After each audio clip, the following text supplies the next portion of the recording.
오늘은 1대1 상황만 되면 어디로 쳐야 할지 고민이신 분들, 그리고 누구나 넣었다고 생각하는 상황에서도 쉽게 골을 놓치시는 분들을 위한 영상입니다. 이 영상을 끝까지 보신다면 1대1 상황에서 골을 넣고 자신있게 세리머니하는 자신의 모습을 발견하게 되실 겁니다. 또 골 결정력을 높이기 위해 발리슛과 PK 잘 차는 방법까지 도움되실 만한 팁들을 가득 모아왔으니 끝까지 보시고 꼭 골 결정력을 높이시길 바라겠습니다. 1대1 상황에서의 골을 넣는 길 자체는 로빙볼, 가마차기, 밀어넣기, 파워슈팅, 가랑이, 그리고 돌파가 있습니다. 하나하나 세부적인 사용 시기와 사용 방법, 주의사항을 말씀드리겠습니다. 로빙볼, 먼저 로빙볼에 대해서 알아보면 로빙볼은 말 그대로 볼을 들어 올려서 골키퍼의 머리 위로 볼을 넣는 방법입니다. 이 방법은 다시 세부적으로 볼을 찍어서 차는 칩샷과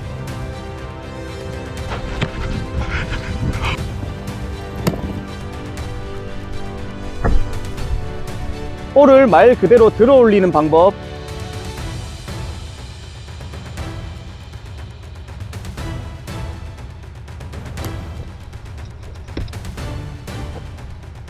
그리고 떠있는 볼을 공중에서 차서 골키퍼 키를 넘기는 방법이 있습니다. 로빙볼을 잘하기 위한 방법은 타이밍과 궤적을 잘 계산하는 것입니다. 골키퍼와 1대1 상황에서 골대와 가까울수록, 그리고 골키퍼가 빠르게 접근하며 다이빙을 할 때 볼을 들어 올리는 슈팅이 유리하고 더 정확합니다. 그리고 조금 멀수록 칩샷으로 차는 것이 좋습니다. 개인적 생각으로는 드리블을 하다가 로빙슛은 들어 올리는 방법, 패스되어 굴러오는 볼을 바로 슈팅으로 연결할 때는 칩샷이 좋다고 생각합니다. 또 골키퍼의 성향을 경기 초반이나 평소에 파악해두는 것이 매우 중요합니다. 골키퍼가 많이 나오고 수비의 뒷공간을 커버해주는, 즉 수비 반경이 넓은 골키퍼는 공격수 입장에서 매우 곤란합니다. 하지만 역으로 골키퍼가 잘 넣는다는 성향을 잘만 이용한다면 더 많은 골을 넣을 수 있습니다.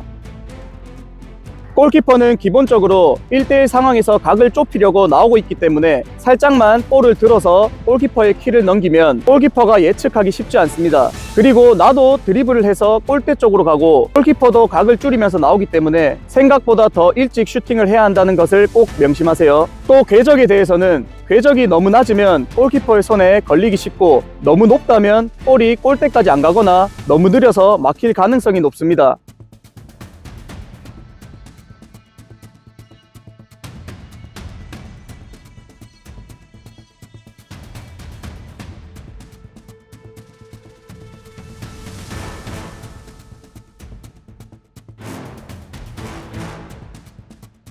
한 가지 아주 중요한 점은 너무 자주 사용하면 상대 수비나 골키퍼도 예측을 한다는 사실입니다. 그래서 가끔 딱 이때다 싶을 때 사용하는 것이 좋습니다.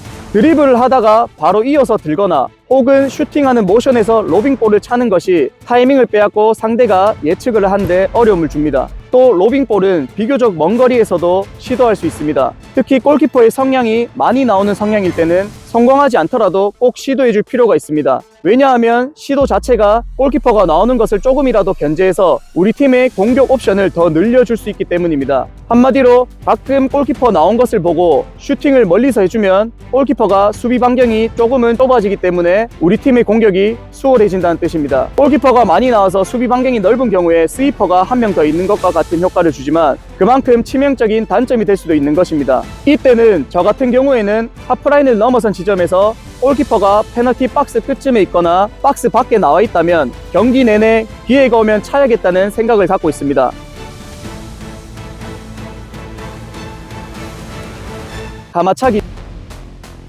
가마차기는 이론적으로 궤적 자체가 골키퍼의 손을 피해서 지나간 다음 골대 안으로 볼이 들어가기 때문에 결정력이 매우 높습니다. 그런데 이 가마차기는 인사이드로 밀어넣는 것과 어떤 차이가 있을까요? 분명히 볼이 임팩트 되는 부위에서도 차이가 있겠지만 가장 큰 차이는 몸의 자세, 그리고 몸의 방향입니다. 지금 보시는 것처럼 몸의 자세가 기울어질수록, 그리고 몸의 방향이 오른쪽으로 향할수록 스윙 자체가 미는 스윙이 아니라 휘두르는 스윙이 됩니다. 그래서 볼을 인사이드 부위에 맞추더라도 휘어져 들어오는 가마차기가 되게 됩니다. 반대로 뒤에 설명할 밀어차기는 몸이 가마차기보다 덜 기울어지고 몸의 방향도 정면을 향하게 됩니다. 그래서 가마차기와 밀어넣기의 장단점을 말씀드리면, 가마차기는 조금 더 파워가 강하고 멀리서도 슈팅이 가능하며 궤적이 많이 휩니다. 반면 밀어차기는 밀어서 차는 만큼 파워는 약하지만 조금 더 정확한 슈팅이 가능합니다. 그런데 실제 축구에서는 이 두 가지가 거의 구분 없이 사용될 만큼 미묘한 차이입니다. 하지만 확실히 다른 부분입니다. 그리고 이 차이를 인프론트 킥과 인사이드 킥이라고 구분하는 경우가 많습니다. 또 1대1 상황뿐 아니라 가마차기는 가마차기가 주는 사전 동작, 즉 공과 몸의 위치 때문에 너무 의도가 명확해 보이기 때문에 골키퍼를 속이고 돌파하기도 좋고 방향을 꺾어서 차기도 좋습니다. 이 자세를 보면 분명히 오른쪽으로 찰 것이 예상되지 않습니까? 그래서 아마추어 중에서도 잘하는 골키퍼들은 오른쪽으로 예측하는 경우가 있습니다. 이럴 때 방향을 꺾어서 돌파하거나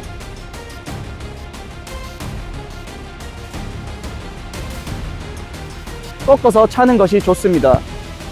그런데 제가 아마추어 축구를 많이 해본 결과 선수 출신 골키퍼일수록 이렇게 한 번 더 생각하고 차는 것이 도움이 되는 반면 거의 대부분의 골키퍼들을 상대할 때는 그냥 정직하게 정확한 임팩트를 하는 것이 골을 더 안정적으로 넣는 데 도움이 됩니다. 즉 거의 대부분의 아마추어 골키퍼들은 전문 골키퍼가 아니기 때문에 공격수의 사전 동작 자세를 보고 예측해서 몸을 날리는 플레이를 하지 않습니다. 그 말인즉슨 차고자 하는 의도를 감추거나 속이기보다는 그냥 찰 곳을 정하고 정직하게 정확하게 임팩트하는 것이 더 중요하다는 뜻입니다. 밀어넣기, 우리가 흔히 알고 있는 인사이드로 슈팅을 하는 방법입니다. 이전 챕터에서 설명드린 것처럼 인사이드 부위에 임팩트 되면서 휘두르게 되면 그게 가마차기가 되고 밀면서 임팩트 되면 그게 밀어차기가 됩니다. 밀어서 차게 되면 부위가 넓기 때문에 정확하게 찰 수 있다는 것이 가장 큰 장점입니다. 실제로 골을 잘 넣는 분들을 잘 보면 강하게 차지 않으면서도 골대의 구석으로 힘들이지 않고 밀어 넣는 장면을 많이 봤습니다. 세게 차서 넣는다고 한 골이 두 골이 되지는 않기 때문이죠.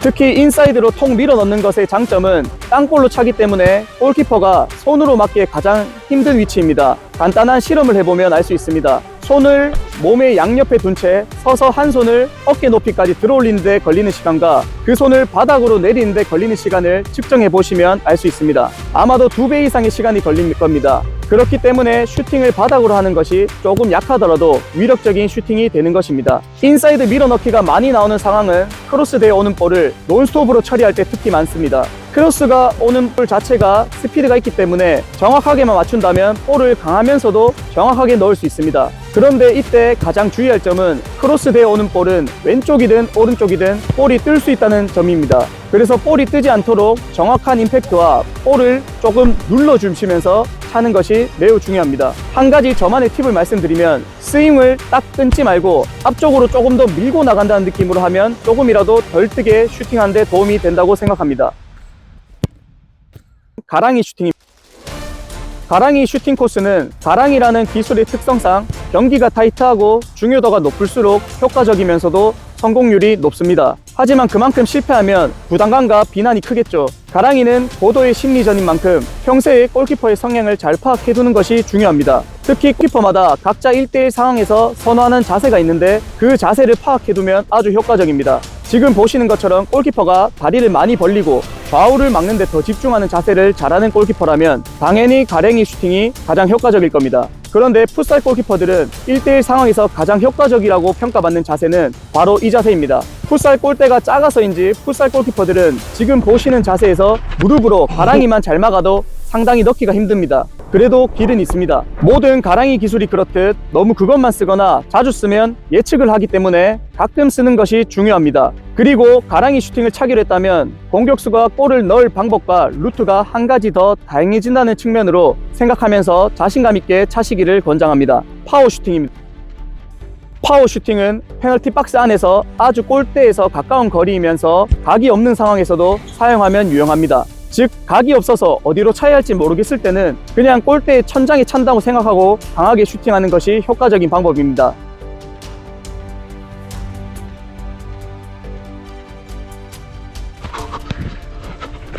그리고 중거리 슈팅에서 당연히 파워 슈팅, 발등 슈팅이 가장 많이 사용됩니다. 사실 일반 아마추어 축구에서 가장 많이 나오는 유형의 슈팅입니다. 인스텝, 발등으로 강하게 하는 슈팅입니다. 페널티 박스 근처까지 왔는데 상대 수비수들이 슈팅각을 좁히지 않고 나오지 않을 때 발등 슈팅을 자신있게 시도할 필요가 있습니다. 그래야 수비수들이 조금 더 적극적으로 수비를 하러 나오고 그때 또 다른 공격 옵션이 생기기 때문입니다. 파워 슈팅의 핵심은 공 중심의 발등의 중심을 정확히 맞추는 것입니다. 파워 슈팅의 파워를 만들어내는 데 있어서 90%가 정확히 맞추는 것이고 10%가 다리의 힘이라고 생각할 만큼 정확하게 맞추는 것이 결정적으로 중요합니다. 발등 중심에 공 중심을 정확히 맞추기 위해서는 볼을 45도로 밀어놓고 볼의 발등이 지금 보시는 것처럼 비스듬히 들어가는 것이 중요합니다. 파워 슈팅은 저희 채널에서 슈팅 강하게 차는 법이라는 영상을 찾아보시면 조금 더 자세한 설명을 보실 수 있습니다. 그리고 중거리 슛을 할 때 꿀팁은 방향은 드리블 하던 방향과 반대 방향으로 하는 것이 골키퍼의 이동 방향의 역방향이기도 하고 또 발등에 더 깊숙한 부위에 임팩트 될 수 있기 때문에 볼을 넣을 확률이 더 높다고 할 수 있습니다.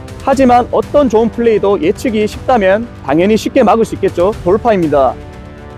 골키퍼와 1대1 상황에서 마지막 방법은 골키퍼 돌파입니다. 골키퍼 돌파는 호나우도 이전에는 많이 시도되지 않던 기술이었으나 호나우도 이후에 세계적으로 널리 유행이 된 방법입니다. 호나우도 이후에 골키퍼까지 제치고 골을 넣는 것이 일종의 로망처럼 된 부분이 없지 않아 있습니다. 사실 골키퍼와 1대1 상황에서의 돌파는 실패했을 때 부담감만 제외한다면 방법 자체는 매우 간단합니다. 왜냐하면 호나우두처럼 스피드를 붙여서 들어오다가 헛다리나 바디 페인팅으로 몇 번 흔들면 골키퍼 입장에서는 반응을 안 할 수 없습니다. 골키퍼 입장에서 놓치면 그냥 바로 골이기 때문이죠. 그래서 골키퍼는 공격수의 페인팅 동작에 민감도가 매우 높아집니다.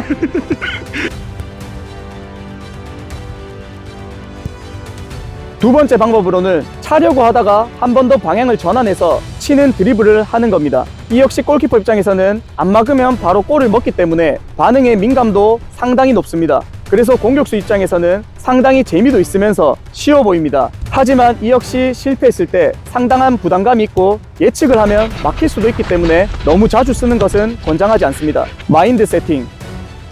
마지막으로 골키퍼 1대1 상황에서의 마인드 세팅을 말씀드리겠습니다. 지금 보시는 것처럼 골키퍼는 막아야 할 가지수가 크게 6가지입니다. 그 말은 단순 확률로만 계산했을 때 넣을 확률이 6분의 5이고 막을 확률이 6분의 1이라는 뜻입니다. 그만큼 자신감을 가지고 1대1 상황을 임하셔도 된다는 뜻입니다. 하지만 역설적이게도 6분의 5이기 때문에 꼭 넣어야 한다는 사실이 공격수에게 부담감으로 작용하고 그 부담감이 골 결정력을 떨어뜨리는 요인이 됩니다. 골 결정력이 떨어져서 고민하던 대학 시절 황의조 선수에게 코치님께서 그냥 상대 골키퍼 얼굴 옆으로 강하게 차라고 조언해 주셔서 황의조 선수가 결정력이 좋아졌다는 이야기를 들은 적이 있습니다. 그만큼 자신감을 가지고 1대1 상황을 결정짓는 것이 매우 중요합니다. 두 번째 마인드 세팅은 바로 골대 안으로 슈팅하라입니다. 이 무슨 당연한 소리인가 싶으시겠지만 많은 경우 공격수는 골키퍼를 상당히 과대평가해서 너무 정교하게 슈팅을 하려고 골대를 맞추거나 골대를 약간 비껴나가도록 골대 밖으로 차는 경우가 너무 많습니다. 가장 좋은 것은 골대 안으로 차는 것이고 맞고 못 맞고는 골키퍼의 몫입니다. 골키퍼가 해야 할 일을 대신해주지 마십시오. 그리고 설령 골키퍼에게 막히더라도 리바운드 볼이 있기 때문에 골키퍼를 너무 과대평가하지 말고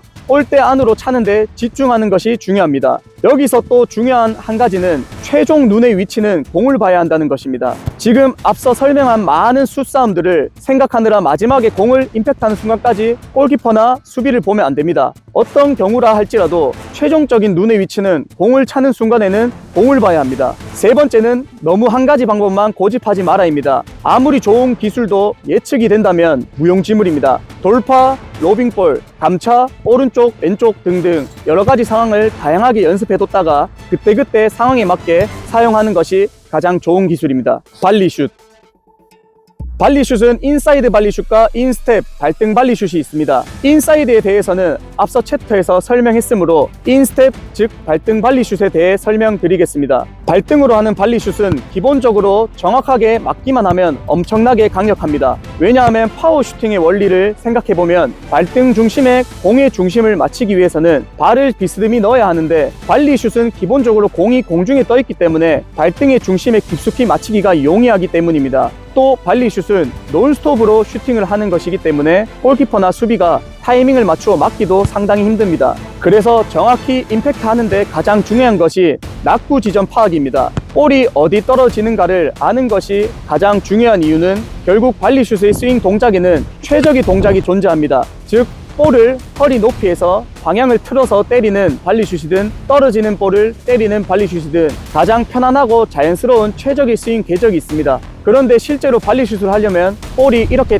딱딱 정확하게 오는 경우는 매우 드물죠. 그래서 우리가 발리슛의 정확한 임팩트를 위해서는 우리의 스윙의 동작을 바꾸는 것보다 몸의 위치를 바꾸는 것이 효과적입니다. 우리의 몸의 위치를 바꾸어서 더 수월한 동작으로 슈팅을 하고 세부적인 조절을 스윙의 궤적으로 하는 것이 효과적이기 때문에 가장 중요한 부분이 낙구 지점 파악입니다. 하지만 개인적인 생각으로는 낙구 지점 파악은 볼의 속도나 세기, 궤적을 계산하는 특별한 공식이 있는 것이 아니라 반복 연습을 통해서만이 숙달할 수 있다고 생각합니다. 실제로 패스를 받아서 훈련하는 것이 가장 좋습니다. 하지만 혼자서 연습을 할 수 있으면 언제든 몇 번이고 반복할 수 있기 때문에 혼자 연습을 하시는 것을 추천드립니다. 혼자서 연습하는 방법은 이렇게 볼을 던져서 연습하는 방법도 있지만 리바운더를 활용하시는 방법을 추천드립니다. 리바운더는 저희도 여러 가지 제품을 써봤지만 안정성이나 견고함, 편의성, 무게 등을 고려했을 때 가장 좋은 제품을 아래에 태그해 놓았으니 참고하시기 바랍니다. 솔직히 혼자 이렇게 훈련을 하시면 조금 민망하실 수는 있습니다. 하지만 저희가 생각하기에는 훈련의 효과는 정말 확실합니다. 이런 종류의 감각 훈련을 잘 해두시면 임팩트만 정확히 된다면 한 골이기 때문에 매우 중요하다고 생각합니다. 특히 자주 반복 연습하다 보면 나도 모르게 몸이 반응해서 정확한 임팩트가 되는 경험을 많이 해봤습니다. 어쨌든 프로 선수, 세계적인 선수들도 강조하는 부분이 기본적인 부분의 반복 연습뿐입니다. 그리고 한 가지 팁을 더 드리자면 날아오는 볼이 아니라 떨어지는 볼을 발리 슈팅할 때 임팩트를 잘하는 방법은 바로 무릎보다 더 낮게 떨어질 때까지 기다렸다가 차는 것입니다. 가장 좋은 것은 땅에 떨어지기 직전까지 기다렸다가 차는 것이 가장 좋습니다. 사실 무릎의 각도를 생각해보면 당연히 무릎보다 높은 위치의 볼을 차면 볼이 뜰 수밖에 없는 것이 당연해 보입니다. 그리고 여기서 조금 더 디테일하게 알려드리면 골키퍼의 키를 넘기는 슈팅을 하려면 볼을 무릎보다 약간 낮은 지점에서 골키퍼를 넘겨서 슈팅을 하면 볼의 궤적이 골키퍼를 넘어서 뚝 떨어지게 됩니다. 그리고 반대로 무릎보다 많이 낮은 지점, 즉 땅에 닿기 직전에 임팩트 될수록 볼이 직선으로 쭉 뻗어나가는 슈팅이 될 가능성이 높아집니다. 실제 축구를 하면서 이런 것까지 생각하면서 플레이를 할 수는 없습니다. 하지만 두 가지 모두 감각을 익혀두는 것이 반드시 큰 도움이 됩니다. 이번에는 떨어지는 볼이 아니라 크로스되어 날아오는 볼에 대한 하프 발리 슛에 대해 말씀드리겠습니다. 하프 발리 슛은 기본적으로 상체가 옆으로 누워서 차는 것이 당연히 다리의 스윙을 더 용이하게 합니다. 직접 해보시면 상체를 옆으로 안 눕히고 그냥 다리만 들어서 스윙을 할 경우에 다리도 안 올라가고 상당히 어색한 것을 느낄 수 있습니다. 그리고 이동국 선수의 발리슛 강좌를 본 적이 있는데 이 발리슛을 할 때 위에서 밑으로 차서 볼의 궤적은 한번 바운드 되고 들어가는 것이 가장 베스트하다고 하셨던 것을 본 적이 있습니다. 그 이유는 볼이 뜨는 것보다 확률적으로 골대로 향할 확률이 높고 또 한 번 바운드 되는 것이 골키퍼가 반응하기도 어렵기 때문입니다. 그리고 크로스되어 날아오는 볼을 인스텝 발등이 아니라 인사이드로 발리슛하는 경우도 많습니다. 인사이드는 발등보다 약한 것이 사실이지만 실제로 발리슛은 날아오는 볼의 위력을 그대로 이용하는 것이기 때문에 정확하게만 임팩트 된다면 인사이드라 할지라도 상당히 유력적입니다. 실제 경기에서 발리슛을 해야 하는 장면 중에 가장 많이 나오는 장면 중 하나는 리바운드 장면입니다. 크로스나 패스가 아니더라도 실제 축구에서는 골대나 골키퍼를 맞고 튕겨져 나오는 볼이 생각보다 정말 많이 나옵니다. 이런 볼을 리바운드 볼이라고 하기도 하고 세컨 볼이라고 하기도 하는데 이 볼을 차지하기 위한 방법은 아주 간단합니다. 그냥 미리 예상하기만 하면 됩니다. 페널티킥. 페널티킥은 기본적으로 성공률이 70% 정도로 알려져 있습니다. 그런데 세계 정상급 골키퍼가 반응하는 시간 평균은 0.75초이고 공이 골대로 날아가는 시간의 평균은 0.5초라고 합니다. 그러면 계산상 골키퍼가 아무리 잘 반응해도 막을 수가 없습니다. 그러면 페널티킥 성공률은 100%가 나와야 하는 것입니다. 하지만 실제로 축구를 해보면 그렇지가 않죠. 여기에 가장 큰 영향을 미치는 것이 심리입니다. 공격수는 반드시 골을 성공시켜야 하는 상황, 골키퍼는 못 막아도 본전인 상황이 많은 영향을 미칩니다. 사실 페널티킥에 대한 성공은 아마추어 축구에서는 구석으로 정확하게만 차면 못 막습니다. 전문 골키퍼들이 아니기 때문이죠. 하지만 지금부터 말씀드릴 내용은 선수 출신 골키퍼들과 키퍼들이 하는 수싸움을 저희가 나름대로 종합하여 정리한 내용들입니다. 수싸움을 어떻게 하는지 잘 보시면 페널티킥의 성공률을 조금이라도 더 높이실 수 있으실 겁니다. 먼저 골키퍼와 키커가 수싸움을 하는 요소를 살펴보면 공에 진입하기 전 방향, 차기 직전의 몸의 방향, 그리고 원래 아는 선수 혹은 분석이 된 선수라면 주로 즐겨 차는 방향과 코스 등을 고려해서 수싸움을 할 겁니다. 첫 번째는 진입하는 속도입니다. 이건 골키퍼 선수 출신 분께 들은 이야기입니다. 선수 출신이 아닌 사람들은 공을 차려고 진입하는 속도를 보면 방향을 거의 예측할 수 있다는 말씀을 하셨습니다. 무슨 말이냐 하면 공을 차려고 빠르게 진입하면 할수록 밀어서 찰 확률이 높다는 겁니다. 그리고 방향은 밀어서 차니까 오른발잡이는 오른쪽, 왼발잡이는 왼쪽으로 찰 확률이 높습니다. 그러면 천천히 진입하거나 가까운 곳에서 진입할수록 발등으로 강하게 차거나 꺾어서 반대 방향으로 찰 확률이 높습니다. 두 번째, 몸의 방향과 진입하는 방향입니다. 일반적으로 지금 보시는 것처럼 차는 발과 왼쪽 방향으로 많이 갈수록, 그리고 몸의 방향이 오른쪽으로 향할수록 오른쪽으로 차는 것이 자연스러운 동작이 됩니다. 이것을 역이용하여 반대 방향으로 꺾어서 찰 수도 있습니다. 어쨌든 이 방향이 골키퍼에게 어떤 시그널을 줄 수 있고 그 시그널이 골키퍼들을 속이는 데 이용될 수 있다는 것을 알고 계시다면 페널티킥 성공률을 높이는 데 도움이 되실 겁니다. 페널티킥을 차는 방식에는 차는 방향을 정하는 방식에 따라 크게 두 가지가 있습니다. 먼저 차는 방향을 미리 정해놓고 차는 방법입니다. 미리 정해놓고 차는 것의 장점은 다른 요소를 다 제거하고 공을 차는 것에 집중하면 성공률을 높일 수 있다는 장점이 있습니다. 단점은 당연히 골키퍼가 예측하면 막힐 확률도 존재한다는 것이겠죠. 이 방법에서는 다시 크게 두 가지로 나뉩니다. 원래 PK는 전통적으로 인사이드로 찬다는 것이 거의 정설처럼 받아들여졌었는데, 요즘은 골키퍼들이 신장이 커져서 그런지 선수들 사이에서 인스텝 발등으로 강하게 차는 선수들도 많이 보입니다. 어쨌든 두 가지의 장단점은 명확합니다. 정확도와 파워겠죠. 인스텝은 강하지만 뜰 확률이 높고, 인사이드는 정확하지만 인스텝보다는 약합니다. 사실 이 영상을 보시는 아마추어 레벨의 경기에서는 인사이드로 구석으로 정확히만 차도 거의 다 넣으실 수 있습니다. 그래서 인사이드로 차시기를 추천드립니다.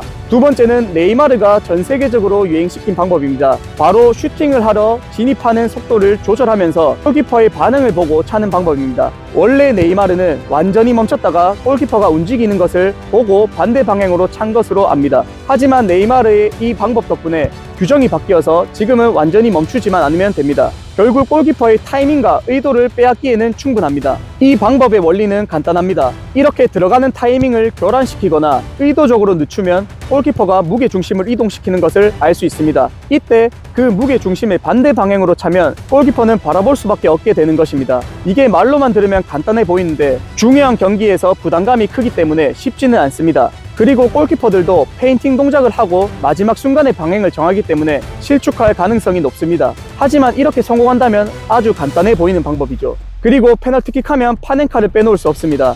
사실 아마추어 경기에서는 잘 쓰기가 힘듭니다. 왜냐하면 파넨카라는 슈팅 자체가 고도의 긴장 상태에서 골키퍼가 미리 다이빙을 떠야 성공할 수 있는 기술이기 때문입니다. 하지만 아마추어 경기에서는 전문 골키퍼가 아니기 때문에 가운데에 그냥 서 있을 가능성이 높습니다. 그래서 파넨카 킥은 경기 승패의 중요도가 높을수록 실패했을 때 부담감이 높을수록 더 잘 통합니다. 아웃트로, 오늘은 골 결정력을 높이고 골을 더 많이 넣는 방법에 대해 알아보았습니다. 어떤가요? 이제 더 자신감 있게 골을 넣으실 수 있겠죠? 끝으로 가장 중요한 것을 한 가지만 강조해 말씀드리면, 공을 끝까지 보고 자신감 있게 슈팅하시라는 말씀을 꼭 드리고 싶습니다. 앞으로도 더욱더 자세하고 유익한 축구 강좌 영상을 만들도록 하겠습니다. 긴 영상 봐주셔서 감사합니다. 행복한 하루 되세요.